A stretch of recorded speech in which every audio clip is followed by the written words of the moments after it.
Assalamualaikum warahmatullahi wabarakatuh.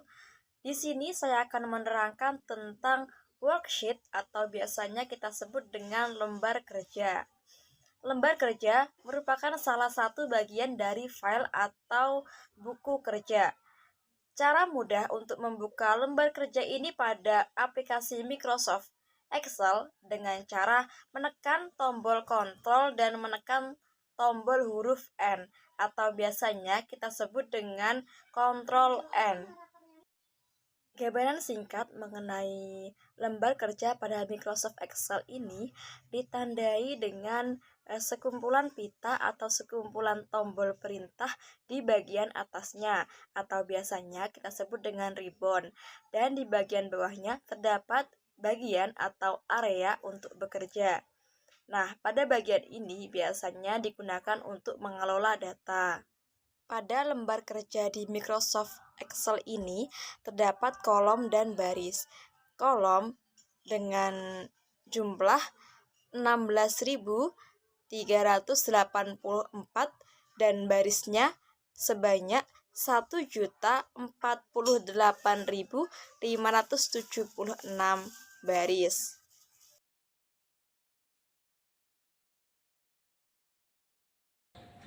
Nah, yang selanjutnya adalah rumus Microsoft Excel.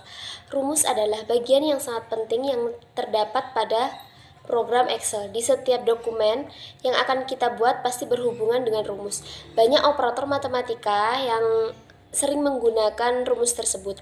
Fungsi preset dari formula yang bertujuan untuk menyederhanakan formula hingga membuat proses kalkulasi dan olah data menjadi lebih singkat, lebih cepat, dan relatif lebih mudah untuk dikerjakan. Contoh yang pertama ialah sum. Di sini ada beberapa data yaitu B2 dengan nilai 5, B3 dengan nilai 10, B4 dengan nilai 20, dan B5 dengan nilai 10. Misalkan kita akan menjumlahkan keempat data tersebut. Rumusnya yang paling sederhana adalah formulanya, itu mudah sekali, kita tinggal mengetikkan sama dengan B2 plus B3 plus B4 plus B5, sehingga kita akan mendapatkan hasilnya. Sum adalah rumus yang digunakan untuk menjumlahkan data pada range. Sum ini merupakan rumus yang paling familiar dan sangat sering kita gunakan di antara rumus-rumus lainnya. Yang rumus kedua ialah count. Count digunakan untuk menghitung banyaknya data, mirip dengan sum, cuma bedanya adalah sum untuk menjumlahkan data, sedangkan count adalah untuk menghitung banyaknya data pada suatu range. Nah, di sini ada beberapa contoh data. Ingin kita diketahui ada berapa banyak mahasiswa pada kumpulan data ini. Di sini kita jalankan rumusnya, banyaknya mahasiswa sama dengan count, kemudian di blok lalu enter. Jadi, dalam tabel ini terdapat 7 mahasiswa. Yang selanjutnya ialah yang ketiga, rumus average. Digunakan untuk mendapatkan nilai rata-rata dari kumpulan data dari suatu range. Kita coba mencari nilai rata-rata dari mahasiswa ini. Ketikkan sama dengan average, buka kurung, kemudian blok semua nilai. Data yang ingin kita cari nilai rata-ratanya, kemudian tekan enter. Jadi nilai rata-rata dari data tersebut adalah 87,174. Dapat kita bulatkan menjadi 88. Yang keempat ialah fungsi if. Di sini fungsi if fungsi logika pada Excel yang memudahkan kita untuk mengambil sesuatu pernyataan berdasarkan perbandingan kriteria tertentu. If ini sering kita jumpai pada pengelolaan data yang berhubungan dengan perbandingan kondisi pada suatu sel. Di sini ada data, ada satu tabel yang ingin kita dapatkan nilai predikatnya berdasarkan nilai pada mahasiswa. Adapun keterangannya yaitu nilai 90 sampai 100, maka predikatnya yaitu A. Untuk 61 sampai 89 predikatnya B, dan 0 sampai 60 itu dapat predikat C. Rumusnya yaitu if, buka kurung, pilih sel nilai yaitu E3 lebih besar sama dengan 90, titik koma, dapat A, kemudian titik koma, if nilai lebih besar atau sama dengan 61, maka dapatnya B. Selain itu artinya di bawah dari 61 dia dapatnya C. Lalu tekan enter.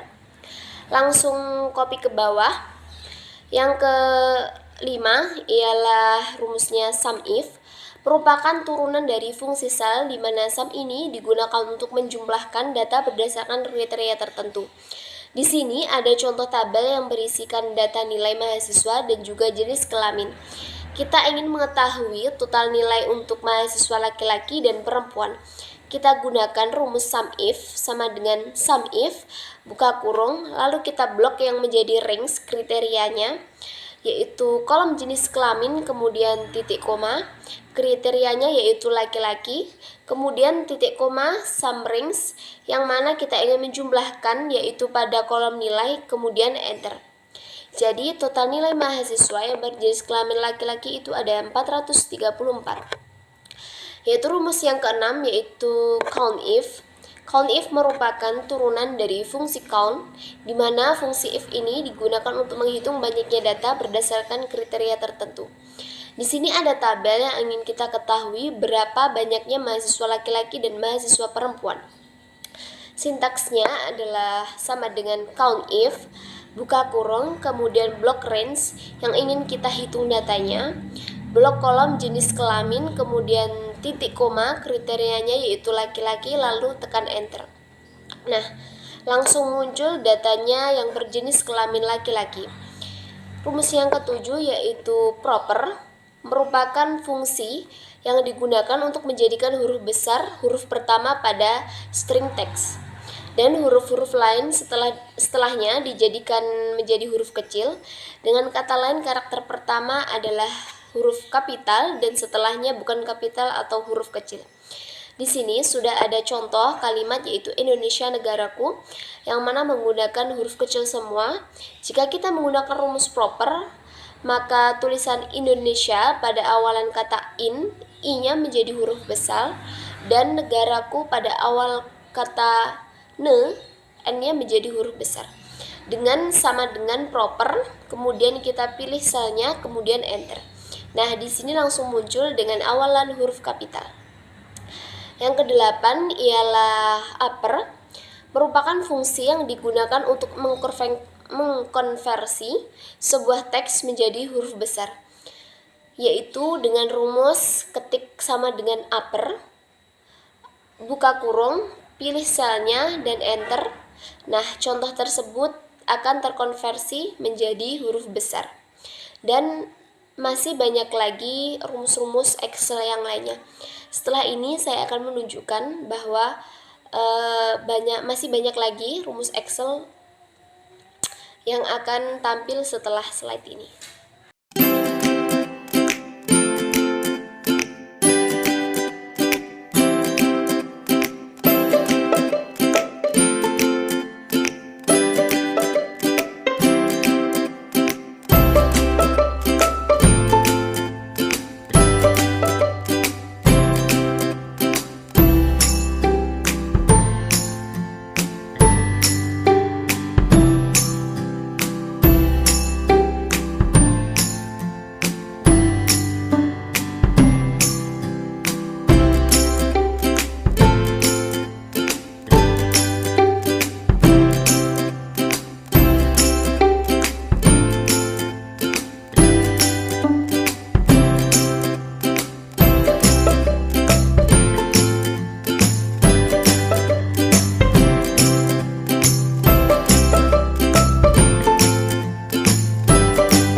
menjelaskan tentang fungsi Microsoft Excel. Microsoft Excel sering juga disebut sebagai software digunakan untuk mengolah suatu angka atau yang biasa dikatakan sebagai suatu program aplikasi lembar yang berfungsi untuk mengolah suatu data, di mana dalam mengolah suatu data tersebut Microsoft Excel bekerja secara otomatis seperti pada rumus perhitungan, yaitu penjumlahan, pengurangan, pembagian, dan juga perkalian.